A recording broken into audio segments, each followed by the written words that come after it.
you guys are newly engaged. And what they're saying, they're saying a lot of beautiful things, but there is a fact that, you know, Black marriages have a higher divorce rate than any other group. So are you worried about that, or what do you feel about that, and your comments on Black love as well? Well, for me, what I was gonna say something after what he said. I think also the inclusion is not, we're not represented well Right. in media, in movies, in, you know, on TV, on the silver screen. And for so long, that's all we've seen, and not being highlighted the proper way, because I think there's an idea that maybe Black love doesn't truly exist. And I think that's where the stigma on Black love is like, oh my God, like it actually exists. Oh my God, I actually see an example. I see two Black people loving each other and they don't hate each other. They don't secretly hate each other. Wait, they actually get along? Like, wow. I think because for so long, and unfortunately, there is a lot of broken homes in the Black community. Yeah. There is a lot of people who are raised without a father in the home. So although that's true, that's not the only truth. There is successful Black marriages, and there are. I just don't think that, you know, it's politics. You know, it's definitely politics, and with Hollywood when it comes to. Well, we're in a country that never really wanted us to be together, right? They separated us from the husband. You can even like show that you love someone because they'd be in danger, right? Families, and they take the dad out, and the mom has to, breastfeed the white man, the man. It wasn't set up for us to have Black love, and not to keep using slavery as an excuse. It's not an excuse, but it does build patterns and habits that I just feel like it's in us. And I was going to say that, Claudia. Oh, sorry. No, I was going to say that, not to get all, spiritual though, but we have to look at the. Get spiritual, brother. Get spiritual, brother. We talk about, how Black love is portrayed in media, but everything has a spiritual root. And like you said, from the beginning of our history, Black love wasn't something that was even allowed.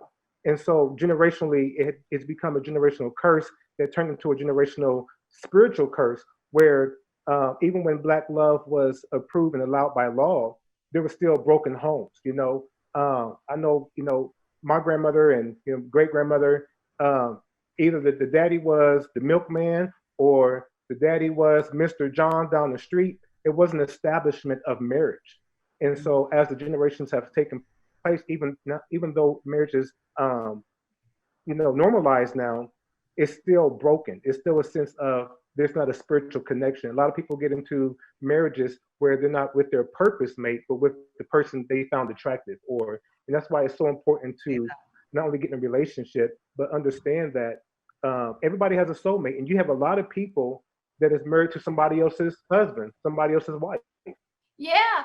Wow, and to everyone's point, I like what you said, Claudia, basically that is by design, and it comes from way back, and we're products of that. And the reason why, I would say one of the reasons why our divorce rates might be high is we have to first acknowledge the fact that a lot of our way of thinking is a part of indoctrination. We have been a part of school systems and educations and even churches that teach us that we are less than. If we're coming from that basis, how do you think you can excel in a relationship? Everything from how we relate to each other, from Black on Black crime, is all a result of improper education. Imagine if we were told in school when we were kids that we're from the richest land in the world. And and that changes your whole mindset. And that our essence is divinity. Yes. And our essence is divinity, that we are one with the Most High.